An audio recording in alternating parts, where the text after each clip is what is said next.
It was pretty, and they play in a pretty big arena. I believe they play where the Seattle Thunderbirds play. That's a junior team, right? Mm-hmm. The junior hockey team. They play in that same arena, which looks like it holds about 8,000 or 9,000, and they drew 96 people. So, yeah, 365 was the announced crowd. So, the MASL is a very interesting league, to say the least. It's I love reading about just all the crazy stuff that's going on. We're going to cover every sport here tonight, John. It holds 6,500 people. Okay. So, what's 96 divided by 6,500? We can find out how much the capacity was. Also 1.4%. Also, I found the score of those games where Detroit only sent half their players. Yes. Well, surprisingly, they played St. Louis. 1.4%. They lost. Okay. By 1 goal. 7-6. 7-6. But then, the next day when they went to Chicago, they were beat 15-4. But when they played Chicago with all their players back on the 20th. At home? Yeah, they only lost by 1 point. See? 10-9. So, Dominic, what are you doing, man? Send all your guys. They, and look at they lost to Milwaukee 8-6. Milwaukee's the second best team in the league. The thing is, this Detroit team is one of those teams that I call heartbreak losers. They don't get destroyed typically. Right. They lose by very few points, and they seem like they have the potential to be good, kind of, but just things aren't coming together. Dominic, you got to send all your bros there, man. I think that this Detroit team might have a lot of hidden talent. I think when they get stuff together, they might be a formidable team. I think they just got to send all their players. It's as simple as that. I mean, come on now. John, before we move on to a couple more things, I've got so much stuff here to talk about. We're going to talk about the Rattlers. We're going to talk about the AHL Western Division coming to life. We're going to talk about, if we have time, the KHL. We're going to talk about the Red Wings' new skipper. But first, we got to tell you about one of our great sponsors is Joey's Place. If you need any work done to your car, anything at all, our good friend over at Joey's Place, he is also the backup goalkeeper for the Rochester Lancers, Mark Sotili. Go see him, 936 Portland Avenue. He does oil changes. He's really quick. Make an appointment. You're in, you're out. Less than 20 minutes. Just $15.95 if you mention our show. Done before you regret it and you're stuck in the cold. Yes, before you hit 3,000 miles or that 3-month mark, and he'll give you a nice sticker so you know. Go over to Joey's Place. Give him a call, 319-4562. Really, he's got the most reasonable prices in all of Rochester for anything you need it done for your car, truck, or SUV. Get your stuff done, before we really start getting hit with snow again. It'll come. You know it's coming. Also, want to remind everyone that our friends, the Rochester Razor Sharks, are home this Sunday, 1 p.m. at the Blue Cross Arena. Tickets just $5.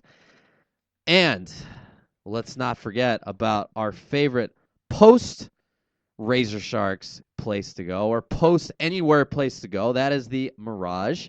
414 West Ridge Road, where they have the coldest beer and the hottest girls in Rochester. John, you've tried their beer ice cold? Ice cold. And the girls smoking hot? Smoking That's hot. what you like in a place, right? That's the thing. When you have really cold beer and really hot women and you're just comfortable. It's just perfect. How can you get any comfy better chairs, than that? too. Very comfortable chairs. Great pool table, if you like pool. And listen, if you like pool, some of the guys that hang out at the Mirage, they can play. So if you want a challenge, you consider yourself a pool shark, which I don't. I don't know about you. No. I think I beat you. I think so. I may have beat you. And I'm not very good, but I think I may have beat you. I'm not very good either. No. Anyways, if you are good, go down there, or you're not good, if you're an amateur, whatever. But there are some guys who really know how to play pool there. They're open at 8 o'clock every night, except they're open early on Saturdays at 7 o'clock. Come out a little bit earlier. Fridays, you get out of work, come over. They're open at 4 o'clock. Have an ice-cold beer. That is Mirage, 414 West Ridge Road. The Rochester Rattlers released their 2015 schedule. They are Here we go. The Major League Lacrosse. This is one thing that I think that MLL is doing better than the NLL. Okay, There's a couple things I think they're doing better. One thing, first of all, they have a much better TV deal than the NLL. They're on ESPN2. They have a deal that's better than none?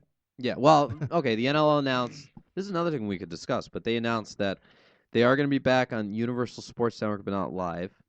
Live games will be on universalsportsnetwork.com, okay, which is weird. Couple games will be tape delayed on Universal Sports Network, which is on Time Warner. It's on DirecTV. TSN, they have a good deal with TSN in Canada. Okay, games will be live. Regional.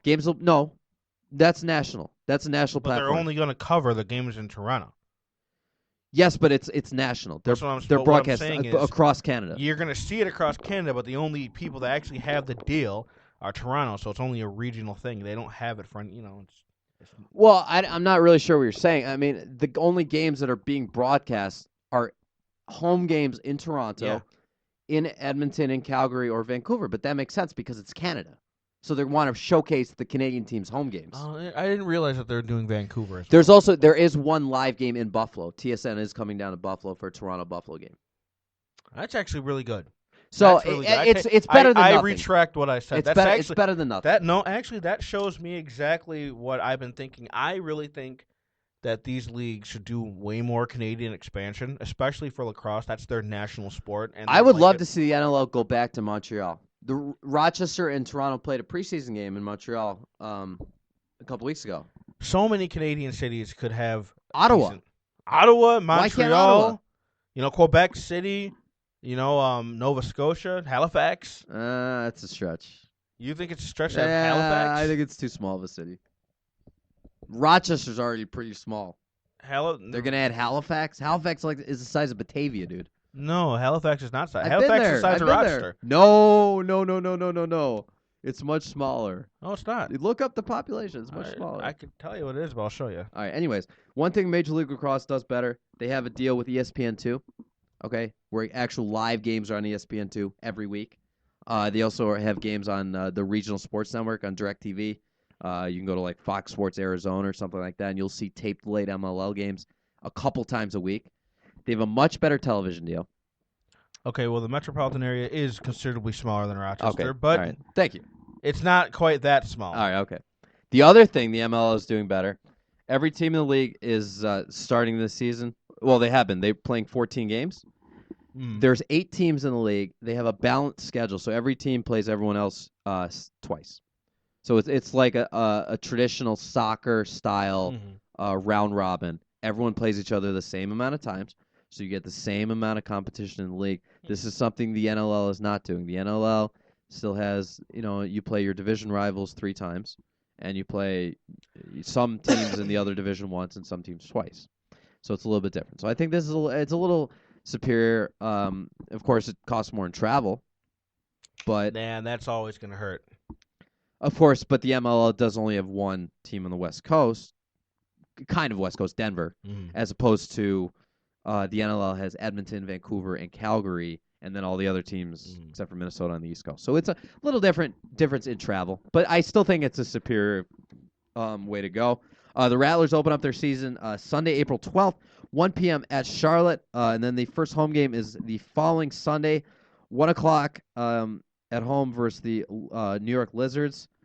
I don't understand why they're opening up on a Sunday afternoon.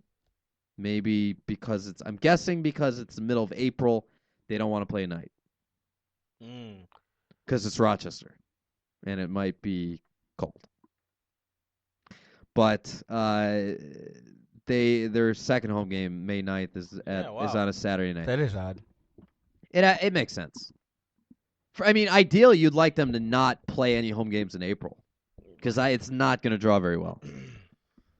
They'll be like, they don't draw very well anyways. I don't think they draw well anywhere during that. You watch games, college games that are, in the early spring, and they don't usually draw too well. In the Northeast, at least. And the other thing that's different about the MLL this year is the season is ending in July. July 25th will be the last game. Traditionally, the season's gone into April. They've pushed it back or forward 2 weeks this year, which just furthers the separation between the MLL and the NLL, which I find very interesting. The leagues used to work together. Mm-hmm. When the MLL first started, they had their schedule begin in May, so the players could come from the NLL season and then go to the MLL. Now, the NLL season is going to end in June, which is when the MLL season is almost over. So there's there's very little opportunity for players to play in both leagues now, and I think it's a travesty. I was going to say I don't that get it. Does not help either league. Exactly. If you're trying to promote the game in the United States, why wouldn't you work together and have your schedules be so that you could see the same players play outdoors and indoors like it used to be? Plus, John Grant playing for Colorado Mammoth and the Denver Outlaws is a perfect example. It's one of those things. Not Denver. He plays for Chesapeake now. Yeah, it's too bad because not only would it help the game, but it helps the players. I mean, these guys, they're not making a ton of money. Oh yeah, and they, I mean, it actually, helps them be career lacrosse players. Right, and actually, the salary in the MLL is actually a little bit better in general than the NLL, slightly better. So this is hurting guys' pockets, absolutely. So now what happens is that the NLL players, now instead of playing in the MLL, they're going to play in Canada in box lacrosse leagues. Yep. In like the OLA, and the thing is, exactly, those leagues. I mean, they're it's great. I mean, it's great lacrosse. It's really good lacrosse. I mean, a lot of the NLL caliber players will play there. Right, most of them.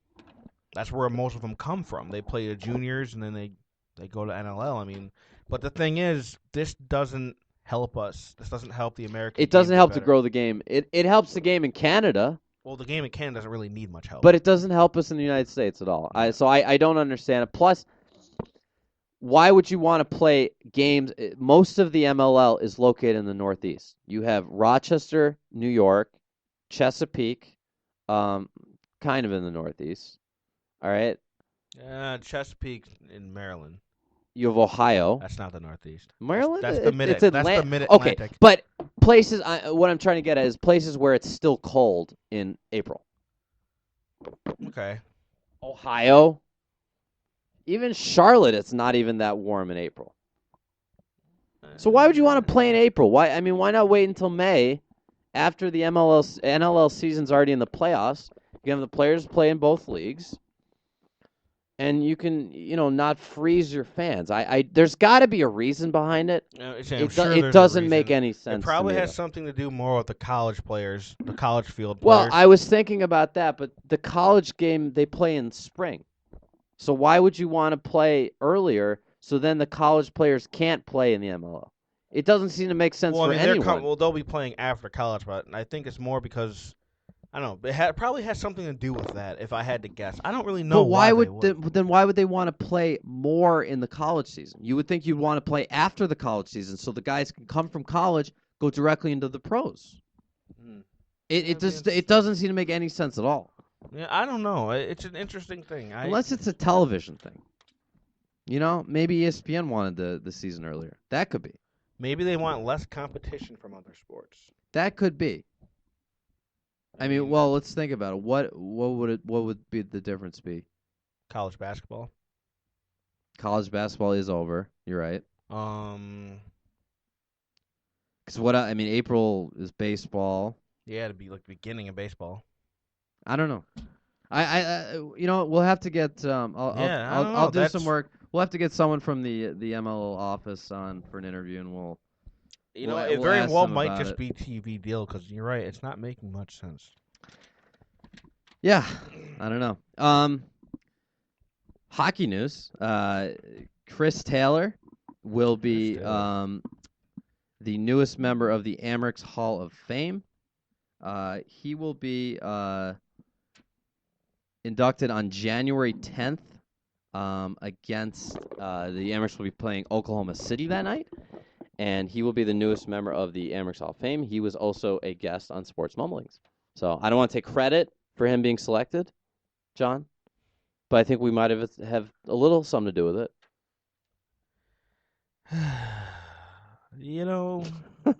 Yeah, sure. Anyways, congratulations to Chris Taylor. John, can you reset the Mixler, please? Oh, okay. Just press got it. And then press, okay, and then there we go, perfect. Thank you.